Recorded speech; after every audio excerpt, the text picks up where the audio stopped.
Let me change the single here to a where condition, and let me add a where condition on title. If I switch back here, in ISBN I have quite a few 1, 2. Like I have 1, 2 here, and in these two as well. So let me add an ISBN here. And ISBN is a string. What if we want to retrieve all the ISBN that contains the number 1, 2? For that, on ISBN we have something called as contains method, and we can write 1, 2 in there. That should retrieve all the book with ISBN that has 1, 2. Now we need to comment out this and uncomment the for each because we will retrieve more than one book here. Let me run this and see what happens. Perfect.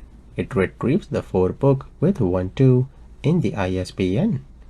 Now this is great. You can see it is actually adding the like operator in SQL Server, and it is appending the percentage wildcard before and after.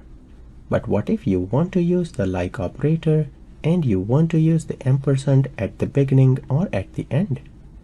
In order to do that, we can use the like operator directly, and that is inside Entity Framework function.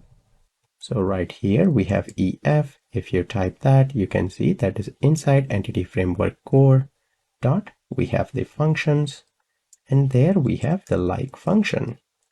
In the like function, we want to compare the ISBN, and what do we want for the condition? We will add comma, and we need the string pattern. So we can be like the ISBN must start with 1, 2. We want to retrieve that.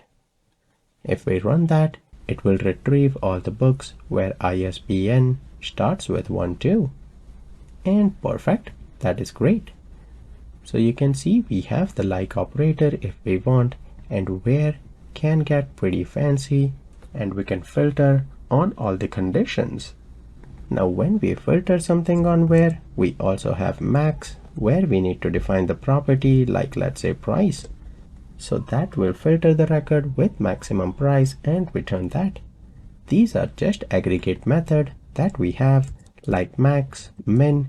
If we want to count the number of records where ISBN starts with 1, 2, we can do that as well.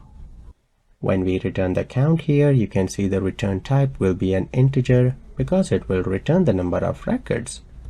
So you can get pretty fancy on what you want to return and display.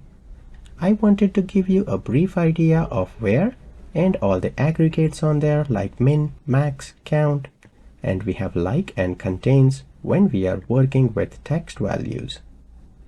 With that brief overview, let me continue from the next video.